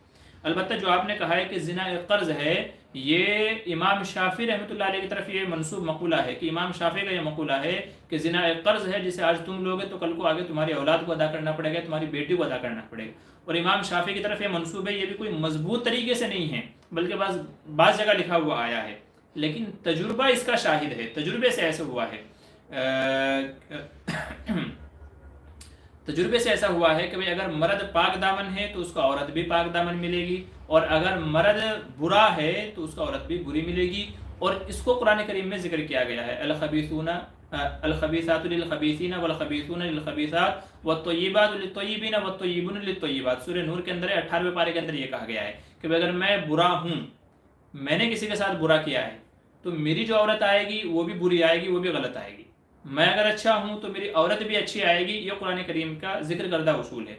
तो मजमूई एतबार से अगर हम देखते हैं तो उससे हमें ये चीज़ मिलती है कि भाई ये गुनाह ऐसा है, अगरचे और दूसरे गुनाहों के बारे में ऐसा नहीं है कि भाई तुम चोरी करोगे तो तुम्हारे यहाँ भी चोरी की जाएगी, नहीं ऐसा नहीं है, बल्कि ये ख़ास इसके बारे में है चूँकि ये बहुत बड़ा गुनाह है, चूँकि इसमें दूसरों के हक़ तलफ़ी की जा रही है, दूसरों की इज्जत को बट्टा लगाया जा रहा है। मतलब कई सारे गुनाहों का मजमुआ है ज़िना, कई सारे गुनाहों का मजमुआ है ज़िना। इसलिए बाज़ उलमा ने ये हदीस को सामने रखते हुए जो मैंने जिक्र की, और कुरान करीम के 18वें पारे की आयत जो मैंने जिक्र की, इन दोनों को सामने रखते हुए ये नतीजा अखज़ किया है कि भाई अगर आप आज किसी के साथ में ज़िना करते हो, किसी की बहन बेटी की इज़्ज़त को दागदार करते हो, तो हो सकता है कल को तुम्हारी भी इज़्ज़त को दागदार किया जाए। इन तमाम चीज़ों को, बाकी ये है कि वजाहत से ये हदीस में नहीं है, मैं शुरू में अर्ज़ कर चुका हूँ। अलबत्ता ये है कि इशारतन हमको ये बात मिलती है, इशारतन, वो भी ख़ास सिर्फ इसी चीज़ के बारे में, चूँकि ये मसला बड़ा हसास है और बड़ा अहम है इस वजह से। ठीक है, तो उम्मीद है आप मेरी बात समझ में आ गए, आप समझ गए होंगे। मुक़द्दस औराक़ का जलाना कैसा है? जलाने की अगरचे गुंजाइश है, इसके ऊपर मेरी वीडियो मौजूद है कि भाई कुरान करीम के बोसीदा औराक़ अगर फट जाए तो उनका क्या करना चाहिए, तो मेरी वीडियो मौजूद है, वहाँ आप देख लीजिए। मुख्तसरन अर्ज़ कर देता हूँ कि जलाने की भी गुंजाइश है, लेकिन लास्ट स्टेज में सबसे पहले कोशिश ये करनी चाहिए कि किसी पाक जगह, कब्रिस्तान वगैरह में, किसी कब्र में मैयत को जब दफनाएं या ऐसे ही गड्ढा खोद करके दफन कर देना चाहिए, दफन कर देना चाहिए। अगर ऐसी कोई जगह नहीं है तो फिर जलाने की गुंजाइश है। बाकी पानी में नहीं बहाना चाहिए। बहुत सारे लोग क्या करते हैं कि एक कपड़े में बंद करके और वज़नी कोई चीज़, पत्थर वगैरह उसके ऊपर रख करके नदी में फेंक देते हैं, तो कुछ वक्त के बाद में वो फिर फट करके वो दोबारा पानी के ऊपर आ जाते हैं। तो इसलिए पानी में नहीं डालना चाहिए, या तो दफना दें जो सबसे बेहतर तरीका है, या तो फिर जला दें। और इसकी दलील हज़रत उस्मान रज़ियल्लाहु अन्हु के अमल से है कि जब हज़रत उस्मान रज़ियल्लाहु अन्हु ने एक मुसहफ़ पर लुग़त कुरैश पर तमाम लोगों को जमा किया, तो दूसरी लुग़तों में जो कुरान लिखे हुए थे उनको जला दिया था, जैसा कि बाद आसार से मालूम होता है, तो उन सबको जला दिया था। तो इससे बाद उलमा ने ये जो है नतीजा निकाला है कि जलाने की अगरचे गुंजाइश तो है, ठीक है, लेकिन ये दूसरा दर्जा है। पहले कोशिश ये होनी चाहिए कि हम उनको दफना दें कहीं कब्र वगैरह में या किसी ऐसी जगह पे जहाँ लोगों के पैर ना पड़ते हों। आगे चलिए। मुफ्ती साहब, अज़ान का अमल कब से स्टार्ट हुआ है? कहते हैं कहीं कैसे सहाबी ने ख्वाब देखा था, जज़ाकल्लाह वज़ल फरमा दीजिए। जी, जब नमाज फ़र्ज़ हो गई तो अब सहाबा में ये इख्तिलाफ़ हुआ कि जी लोगों को नमाज के लिए कैसे बुलाया जाए। किसी ने कहा कि जी शंख में फूंक मारा जाए, किसी ने कहा घंटा बजाया जाए। तो लोगों ने अलग अलग राय दी है, मगर हुज़ूर सल्लल्लाहु अलैहि वसल्लम ने किसी राय को पसंद नहीं फरमाया, और इसी हाल में मजलिस बर्खास्त हो गई है।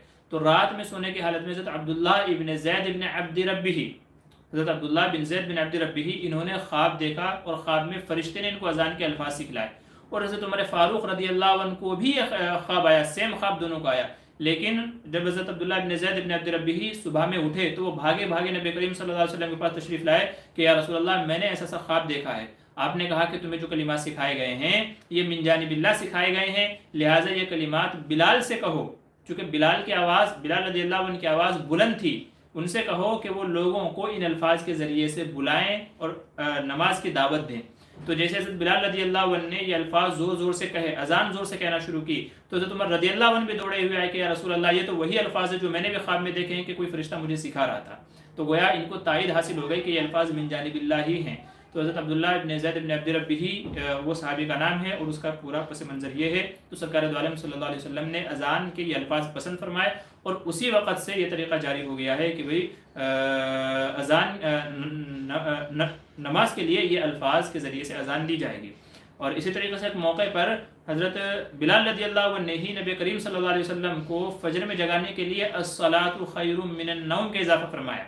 हुजूर के हुजरे मुबारक पे जब जगाने गए तो सोचा कैसे जगाऊं, तो ये अल्फाज बोले अस्सलातु खैरुम मिनन नौम, ताकि हुजूर इनको सुन ले और जाग जाएं और बाहर तशरीफ़ लाएं नमाज के लिए। तो हुजूर ने इन अल्फाज को पसंद फरमाया और हज़रत बिलाल से कहा कि फजर के अजान में इन अल्फाज को भी शामिल कर लो।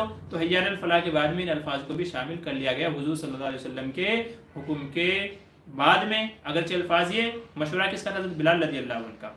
तो ये पूरा पस मंज़र है अजान का और अजान में अस्सलातु खैरुम मिनन नौम का।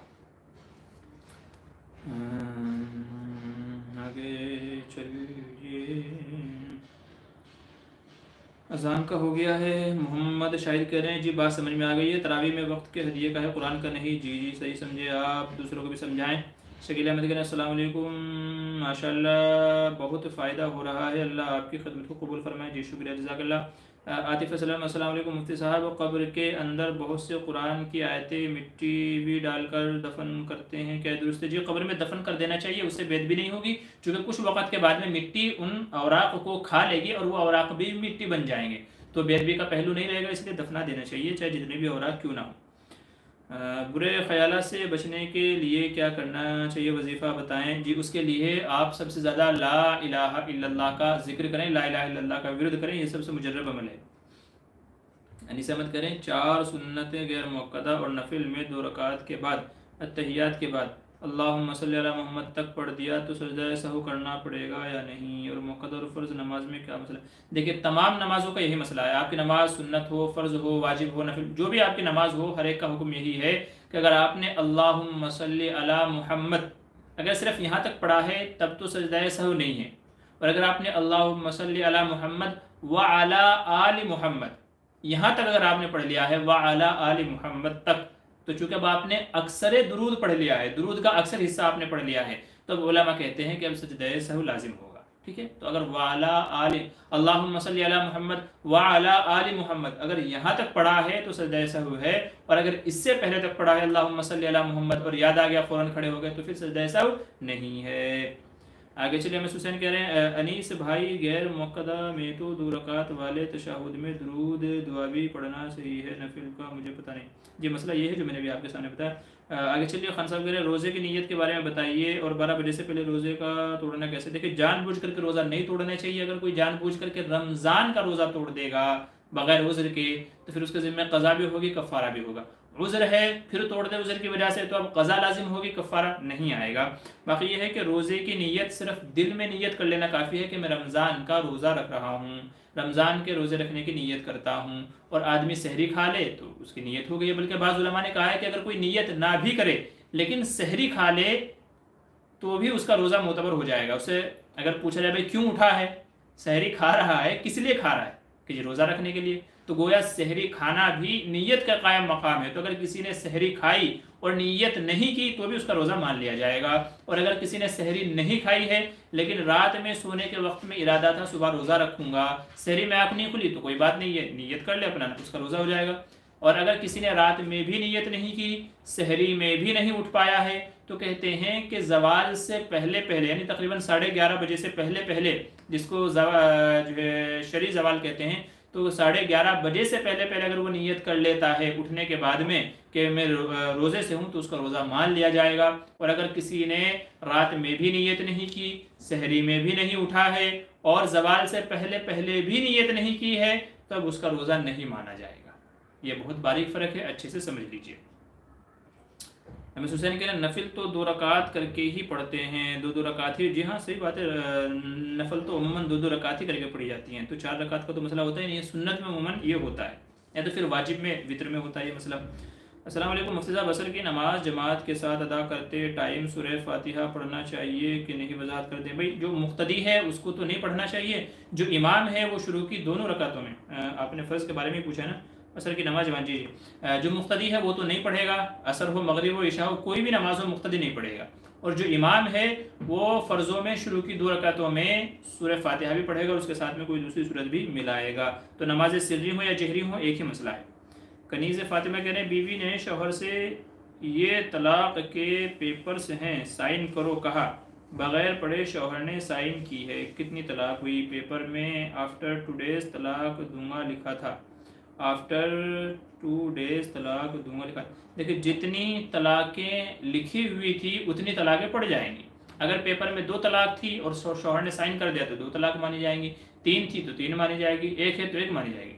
और अगर 2 कह लीजिए, अगर उसने ये लिखा है कि 2 दिन के बाद तलाक दूंगा और ऐसे पेपर पे दस्तखत किया है तो फिर वो नहीं माना जाएगा। तलाक दूंगा ये फ्यूचर के बारे में है, तो अगर कोई ये कहे मैं तुम्हें परसों तलाक दूंगा तो उसकी बात का एतबार नहीं है जब तक के ना दे। तो अगर 2 दिन के बाद वो कहे हाँ अब मैंने तलाक दे दी, अब मैंने तलाक दे दी, तो तलाक हो जाएगी।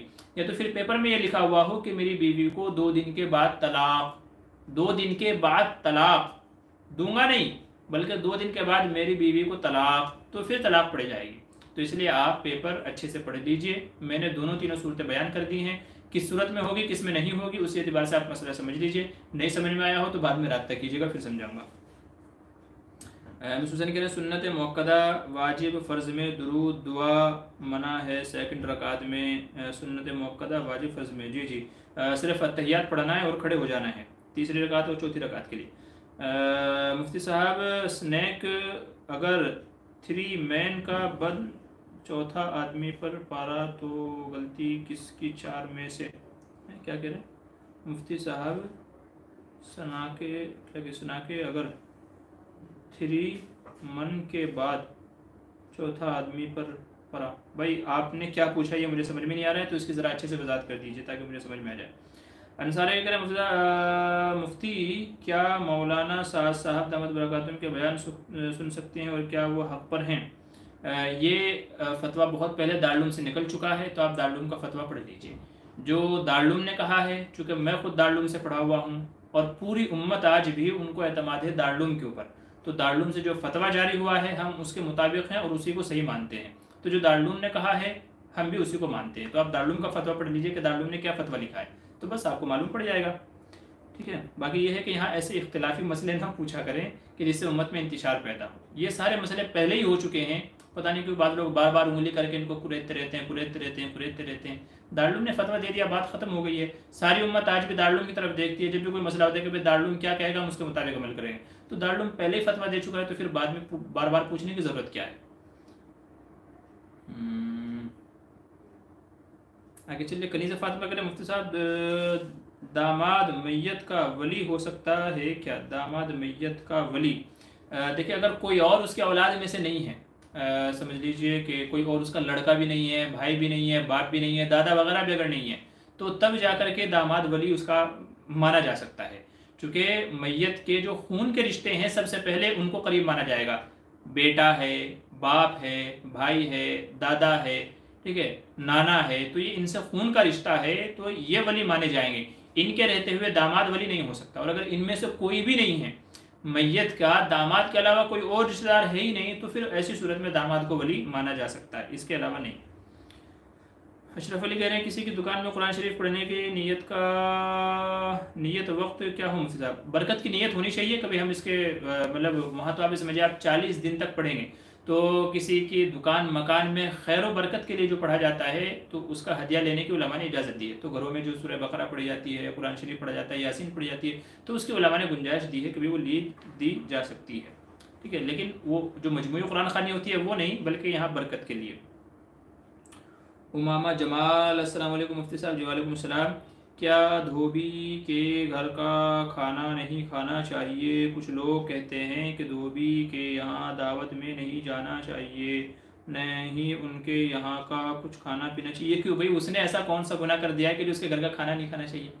धोबी होना कोई बुरी बात थोड़ा ही है, बल्कि उसने तो आपका बोझ हल्का किया हुआ है।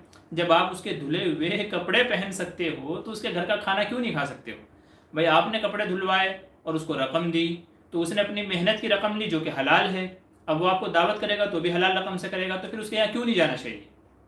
लॉजिक है ना बात में, क्यों नहीं जाना चाहिए? आखिर क्या ऐसी चीज़ है? तो धोबी बेचारा आपके कपड़े धुलता है, आपके बोझ को कम करता है, आप ही उसे पैसे भी देते हो, उसी हलाल के पैसे से अगर वो आपकी दावत करता है तो फिर तो जायज़ होगी, फिर नाजायज़ का मतलब ही नहीं बनता है। उनसे पूछना चाहिए भाई मना क्यों कर रहे हो? आखिर उस बेचारे ने जो आपका बोझ कम करता है, आपके कपड़े धोता है, आपकी खिदमत करता है, उस बेचारे ने ऐसा कौन सा बड़ा गुनाह कर दिया है कि आप उसके यहाँ दावत खाने नहीं जा रहे हो? लोग पता नहीं कहाँ कहाँ से मसले निकाल के लेके आ जाते हैं। औरतों का कब्रिस्तान जाना जी, मुफ्ती सईद अहमद साहब पालनपुरी नवरल्लाह मरकदहू की क्लिप है मेरे चैनल पे। आप प्ले लिस्ट में जाइएगा, मुफ्ती सईद अहमद साहब पालनपुरी के नाम से जो लिस्ट बनाई हुई है आप उसको ओपन करके उसमें आपको मिल जाएगा कि औरतों का कब्रिस्तान जाना कैसा है। वहाँ मुफ्ती साहब ने पूरी वजाहत की है, उसको सुन लीजिएगा। मुझसे बेहतर इंशाल्लाह मसला उन्होंने समझाया है। अज़ान का सवाल का जवाब अपने ज़बरदस्त दिया, जज़ाकल्लाह जी, शुक्र जज़ाकल्लाह खैर। मोहम्मद क्या कह रहे हैं, मोहम्मदी मोमिना, मुफ्ती साहब तीसरा चांद देखने से क्या बलाएं आती है? तीसरा चांद कौन सा होता है भैया? देखिए, चांद को देखने से अगर बलाएं आने लगे तो फिर तो पूरी उम्मत में बलाएं बलाएं आए, कोई देखे ना देखे लेकिन देख तो रहा है ना चांद। तो तीसरे चांद से क्या मुराद है? चांद पहली तारीख का हो, दूसरी का हो, तीसरी का हो, चौथी का हो, तो चांद की तो ड्यूटी है, उसको तो हर दिन निकलना ही निकलना है। तो चांद को देखने से बलाएं आ जाएंगे कैसे मुमकिन है? किसी चीज़ को देखने से बलाएं आ जाए ऐसा मुमकिन नहीं है। बलाएं तो अपने अमाल में हैं, मतलब लोग नमाजें छोड़ रहे हैं, हराम खा रहे हैं, सूद खा रहे हैं, गलत कालियाँ कर रहे हैं, उनसे बलाएं नहीं आ रही हैं, चांद को देखने से बलाएं आ रही हैं। कैसे बेवकूफ़ लोग हैं। तो ऐसा नहीं है, चांद दूसरे तीसरे कोई से के भी चांद हो, चांद को देखने से बलाएं नहीं आती, बलाएं अपने बुरे अमाल की वजह से आती हैं। तौसीफ़ खान कह रहे हैं मुहर्रम के महीने में ताज़िया निकाला जाता है और उसके अंदर कपड़े में मिट्टी रख दी जाती है और बोला जाता है ये नवामी के दिन लाल हो जाता है, इसकी हकीकत क्या है? सारे फालतू के बातें हैं, ऐसा नहीं होता। किसी मिट्टी के अंदर ताकत ही नहीं है कि वो खुद से लाल हो जाए और वो भी मखसूस उसी मौके पर हो जाए, ऐसा नहीं है। ये सब जो लोग ये करते हैं ना, उनके पास ऐसे तंत्र मंत्र जंतर होते हैं, ठीक है, जैसे नजूमी लोग, जादूगर लोग होते हैं ना, कि उनके पास कुछ खास टोटके होते हैं, तो ऐसे ही इन लोगों के पास भी होते हैं, चूँकि उसी से उनकी रोजी रोटी चल रही है। वो लोगों को लॉजिक क्या कहते हैं ना, जादू दिखाते हैं, मैजिक जिसे कहते हैं, लॉजिक नहीं मैजिक दिखाते हैं। वो कहते हैं ना कि ये हमारे यहाँ जो है ना, लॉजिक पे दुनिया नहीं चलती, मैजिक पे चलती है, इसीलिए हमारे यहाँ इलाज और हॉस्पिटल से ज़्यादा क्या है, बाबे, ठीक है, जादूगर और जगह जगह हाथों को देख करके किस्मत बताने वाले हमारे यहाँ फिरते हैं। तो लोग लॉजिक को नहीं मैजिक को मानते हैं। तो ये सब उनके चौंचले होते हैं, चूँकि रोजी रोटी उनकी चल रही है, लोगों का अकीदा अपने से जोड़ना होता है, हदिया वदिया लेने होते हैं, तो ये सब उन्हीं के चौंचले होते हैं, बाकी ऐसा कुछ नहीं है। अपने गलत बोला, मोहम्मद पर सजदा वाजिब होता है, अबू हनीफा का फतवा है, आप इस मसले को देखिए, बेद भी माफ़। जी ठीक है, इंशाल्लाह मैं भी देख लेता हूँ, लेकिन आपने जो तवज्जो दिलाई है, लेकिन जहाँ तक मुझे याद पड़ रहा है, मैंने किताबुल मसाइल में ये चीज़ पढ़ी थी, अल्लाहुम्मा सल्ली अला मुहम्मद व अला आलि मुहम्मद, यहाँ तक पढ़ेंगे तो वाजिब होगा। आप कह रहे हैं कि नहीं, तो मैं देख लेता हूँ, ठीक है, वापस देख लूँगा। आपने बोला है, तवज्जो दिलाने का शुक्रिया। आप मुफ्ती साहब किसके साथ बैत हो? भाई मैं अभी तक किसी से बैत नहीं हुआ हूँ, अभी तक तो नहीं हुआ हूँ, आगे इंशाल्लाह इरादा है, जब हूँगा तो बता दूँगा आपको। कनीस फातिमा करें, नफिल अज़कार करने पर फ़राइज़ पे पाबंदी नहीं हो सकती, मेरा नफ्सियाती मिजाज ही ऐसा है, मैं क्या करूं? नफिल अज़कार करने पर फ़राइज़ पे पाबंदी नहीं हो सकती, मेरे नफ्सियाती मिजाज ही ऐसा है। आप क्या कहना चाह रहे हैं? देखिए, फ़र्ज़ तो ज़रूरी है, तो फ़र्ज़ तो पढ़ना ही पढ़ना है। अब उसके बाद में आप नफिल ज़िक्र वगैरह पढ़ते हैं, वो आपकी मर्ज़ी है, पाबंदी की बात नहीं है। देखिए, फ़र्ज़ तो ज़रूरी हैं, लेकिन नवाफिल आपको करना है तो करो। हम ये कह रहे हैं कि लोग फ़र्ज़ तो पढ़ते नहीं हैं और नवाफिल पढ़ते फिरते हैं, नवाफिल के चक्कर में रहते हैं, तो नवाफिल का दर्जा तो बाद का है, वो आप करें ना करें वो तो बाद की बात है, उस पर आपसे कोई सवाल जवाब नहीं है। बल्कि फ़राइज़ अगर आप छोड़ते हैं, ये आपके ज़िम्मे लाजिम है, तो पहले फ़र्ज़ अदा करें, फिर उसके बाद आप नफल पढ़ें। लेकिन अगर आप फ़राइज़ छोड़ रहे हैं तो नफल करने का आपको उसका तो सवाब मिलेगा, लेकिन उससे ज़्यादा वबाल आपको फ़र्ज़ छोड़ने का मिलेगा। मैं ये नहीं कह रहा कि भाई जो फ़र्ज़ नहीं पढ़ सकता वो नफल भी नहीं पढ़ सकता, मैं ये नहीं कह रहा हूँ, मैं नहीं कह रहा हूँ कि भाई अगर आप फ़र्ज़ नहीं पढ़ते तो नफिल भी नहीं पढ़ सकते, ऐसा मैं नहीं कह रहा हूँ। लेकिन ये एक तिंजिया जुमला मैं कह रहा हूँ कि लोग फ़र्ज़ तो पढ़ते नहीं है, नवाफिल के चक्कर में फिरते हैं। तो बंदा खुदा जो पहले ज़रूरी है पहले वो तो कर लो, ठीक है। लेकिन अगर कोई नफल करता है, फ़राइज़ छोड़ता है, तो मैं कह रहा हूँ कि नफल का सवाब तो मिलेगा, भाई जो कर रहा है उसका सवाब मिलेगा, लेकिन जो फ़र्ज़ है उसकी सज़ा क्या होगी वो आप खुद सोच लीजिएगा, बस मैं ये कहना चाह रहा हूँ, ठीक है। बाकी मना मैं नहीं कर रहा हूँ, जिसको करना है करे भाई, ये तो अच्छी बात है ना। नफल अगर कर रहा है तो अच्छी बात है, हो सकता है कि नवाफिल करते करते वो फ़राइज़ के ऊपर आ जाए, तो ये तो बड़ी अच्छी बात है, इससे मैंने मना नहीं किया है, ये बात याद रखिए। बस वो एक तिंजिया जुमला था कि लोगों का मिजाज ये हो गया है कि फ़राइज़ छोड़ करके नवाफिल के चक्कर में फिरते हैं। कनीज़ फातिमा, कुरान की तिलावत फ़र्ज़ है, कुरान की तिलावत नमाज में फ़र्ज़ है, नमाज के अलावा फ़र्ज़ नहीं है, नमाज के अलावा कुरान की तिलावत फ़र्ज़ नहीं है। अगर आपको सवाब चाहिए तो पढ़ो, और ज़िंदगी को समझना है तो पढ़ो, और अगर आप ज़िंदगी समझना नहीं चाहते, अल्लाह के अहकाम नहीं समझना चाहते हैं आप, तो फिर मत पढ़ो, आपकी मर्ज़ी है, फिर आप ही को उसका जवाब देना है। कुरान सिर्फ तिलावत के लिए नहीं भेजा गया है, बल्कि हुदल लिन्नास इसको कहा गया है। और ये हुदल लिन्नास कब होगा, लोगों के लिए हिदायत का ज़रिया कब होगा, जब इसको पढ़ करके समझेंगे। जब इसको पढ़ करके समझेंगे तब ये हुदल लिन्नास होगा। तो इसलिए कुरान करीम एक तो होता है सिर्फ पढ़ना, तो ये तो फ़र्ज़ नहीं है, लेकिन समझना कि कुरान में अल्लाह ने क्या फरमाया है, क्या चीज़ें जिक्र की हैं, इस नीयत से आपके लिए पढ़ना क्या है, फ़र्ज़ है, ताकि आपको समझ में अल्लाह ने क्या कहा है। दोनों बातों में फ़र्क है। मोहम्मद शाहिद करें, मेरी राय है सवाल उर्दू में लिखें तो बेहतर है। जी, उर्दू में लिखें तो ज़्यादा हमें आसानी हो जाती है समझने में। बाकी ये है कि जो लोग जिस तरह के सवाल पूछ रहे हैं, मैं इंशाल्लाह जवाब देने की अपने एतबार से कोशिश करता हूँ समझ करके। अनीस अहमद करें, अच्छा हमारे प्रोग्राम को जी 1 घंटा 5 मिनट हो गया है, बस मैं जिन हज़रात के सवाल आए हुए हैं, तौसीफ़ खान का आखिरी सवाल है, तो इसके बाद मैं जवाब नहीं दूंगा। आप हज़रात से गुजारिश है कि बराए करम और सवाल ना करें, इंशाल्लाह बाकी हज़रात के मैं सवालों के जवाब बाद में दे दूंगा इंशाल्लाह, ठीक है। तो और सवाल ना करें, काफ़ी वक्त हो गया, 1 घंटे से ज़्यादा हो गया है। चलिए, अनीस अहमद का सवाल है, 2-4 सवाल हैं, वो मैं उनके जवाब दे देता हूँ। कह रहे हैं, अगर इमाम से असर की नमाज कज़ा हो जाए तो क्या इमाम मगरिब की नमाज़ पढ़ा सकता है, और वो नमाज कब पढ़नी पड़ेगी? जी, नमाज़ पढ़ा सकते हैं, कोई मसला नहीं है। अपनी नमाज वो मगरिब की नमाज़ पढ़ने के बाद में कज़ा कर ले, कोई मसला नहीं है। चूँकि उमूमन आजकल हमारे यहाँ साहिब तरतीब हज़रात तो होते नहीं है। साहिब तरतीब शख्स के लिए मसला है कि पहले क़ज़ा नमाज़ पढ़ेगा, फिर उसके बाद में दूसरी नमाज़ पढ़ेगा। तो चूँकि लोग उमूमन हमारे यहाँ साहिब तरतीब होते नहीं हैं, तो इसलिए यह मसला जिक्र किया जाता है कि भाई अगर कोई छूटी है, कोई बात नहीं है, दूसरी नमाज़ पढ़ा दे, उसके बाद में क़ज़ा नमाज़ पढ़ दे। मोहम्मद साकिफ़ कह रहे हैं, अगर कोई मर्द ज़िना कर ले, छुप कर, किसी को भी पता ना चले, और कुछ वक्त के बाद पता चले कि उसकी बीवी भी ज़िना करती है, तो क्या वो अपनी बीवी को गुनाहगार कह सकता है और उसको छोड़ सकता है? जो ख़ुद किसी जुर्म के अंदर मुलव्विस है, तो उसको दूसरे को गुनाहगार कहने का हक़ नहीं है। जिस जुर्म के अंदर वो खुद मुलव्विस है, उसी जुर्म पर दूसरे को छोड़ना का उसका मुँह ही नहीं है, उसका हक़ ही नहीं है उसे बोलने का, ठीक है। तो फिर ऐसे तो उससे पहले तो बीवी को उसको छोड़ना चाहिए। बीवी को भी तो हक़ बनता है ना, सिर्फ मर्द को ये हक़ नहीं है कि वो बीवी को छोड़ दे, बीवी को भी हक़ मिलना चाहिए कि वो शौहर की बुरी आदतों पर उसे चाहे तो छोड़ दे। तो गलती दोनों की है, तो किसी एक को ज़्यादा कसूरवार कह करके उसकी ज़िंदगी को जहन्नम बना देना, अजाब बना देना, पूरा कसूरवार ठहरा करके मुआशरे में बदनाम कर देना, ये तो नाइंसाफ़ी है। गुनाह तो उसने भी किया है, मर्द है तो क्या हुआ, अल्लाह के नज़दीक में तो गुनाह दोनों का बराबर है। ज़िना इसने भी किया, ज़िना उसने भी किया, दोनों का गुनाह बराबर है। लिहाजा ऐसा नहीं किया जाएगा कि पूरा का पूरा कसूरवार औरत के ज़िम्मे डाल करके उसे छोड़ भी दिया जाए, तलाक भी है, दुनिया भर की चीज़ें, नहीं, ये नाइंसाफ़ी है, बिल्कुल नाइंसाफ़ी है। बल्कि ये तो हो सकता है कि तुम्हारे जुर्म की सज़ा हो। अभी एक भाई ने वही पूछा था ना पहले कि भाई तो जो जिना करेगा उसके घर वाले भी जिना करेंगे, कैसे कोई हदीस है? तो ये तो तुम्हारे जुर्म की सज़ा है कि भाई तुमने किसी के साथ गलत किया तो बदले में तुम्हारे साथ भी हुआ, तो तुम्हें तो और अपनी इस्लाह करनी चाहिए, ना कि उसके ऊपर जरी और बहादुर होकर के अपनी बीवी को छोड़ना चाहिए। हाँ, चलिए आगे।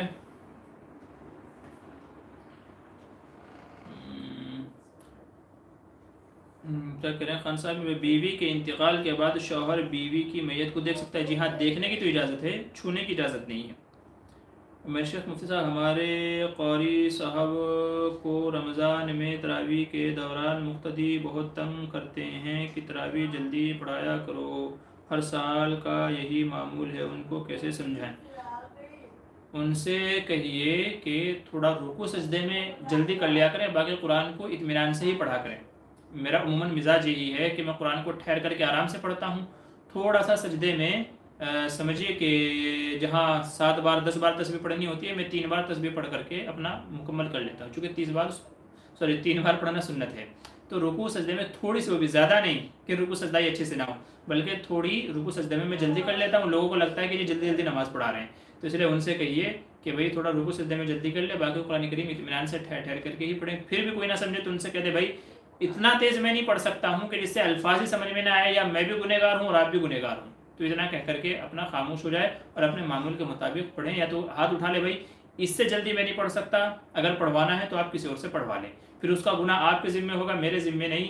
मैं कुरान करीम को ना तो गलत पढ़ सकता हूँ ना गलत सुना सकता हूँ, तो प्यार मोहब्बत से बातें समझा दी जाए।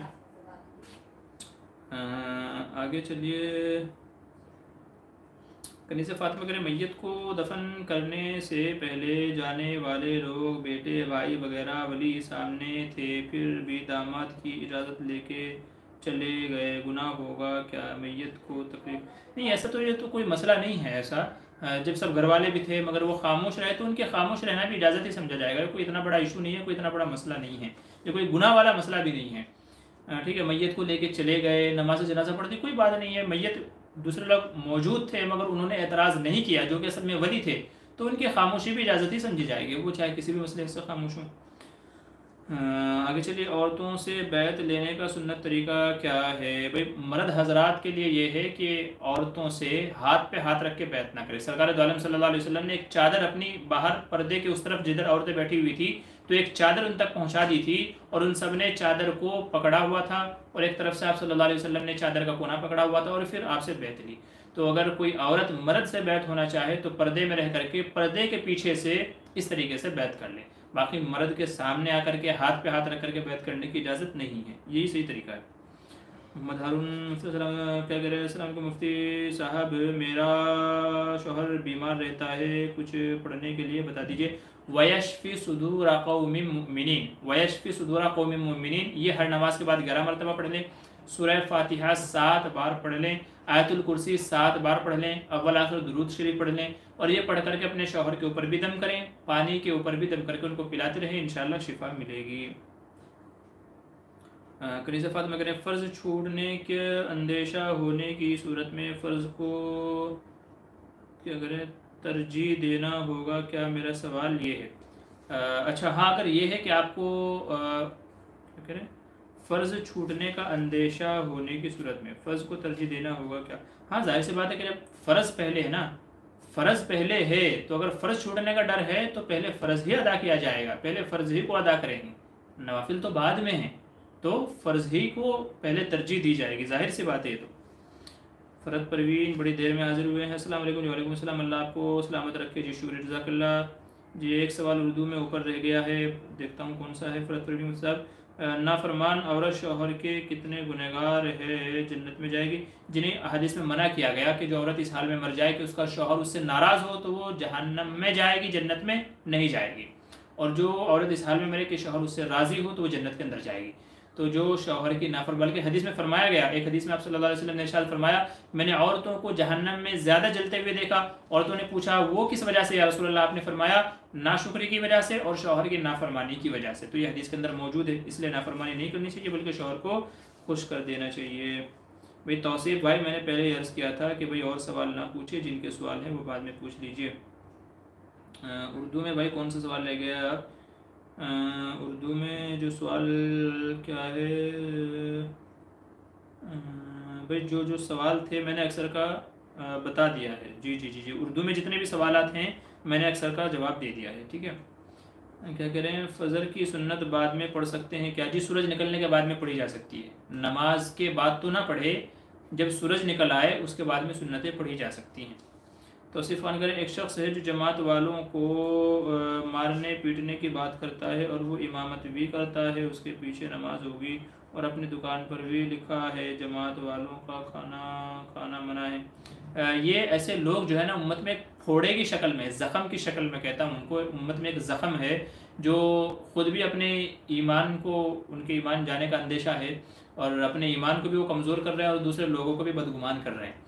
हाँ, किसी शख्स के अगर आपको इख्तिलाफ़ है किसी से, किसी के अगर आप अंदर बुराई देखते हैं, कोई गुनाह वाली बात देखते हैं तो प्यार और मोहब्बत से उसको समझाएं, लेकिन किसी से बदगुमान करने का आपको हक़ नहीं है, चूँकि दूध के धुले हुए आप भी नहीं हैं, माँ के पेट से मासूम आप भी पैदा नहीं हुए हैं, गुनाह आपके भी हैं, ज़ुबान दूसरों की भी है, तो इसलिए लोगों के बारे में, उनके अयूब के बारे में खामोश रहना चाहिए। और मजमूई एतबार से किसी भी जमात को बदनाम कर देना ये तो नाइंसाफ़ी है। अगर आपको किसी जमात के अंदर कोई बुराई दिखती है तो उसकी इस्लाह करें, किसी शख्स में कोई बुराई दिखती है तो उसकी इस्लाह करें, ये नहीं कि आप उनका बाइकाट कर दें, खुद भी बदगुमान हो जाए, लोगों को भी बदगुमानी करें।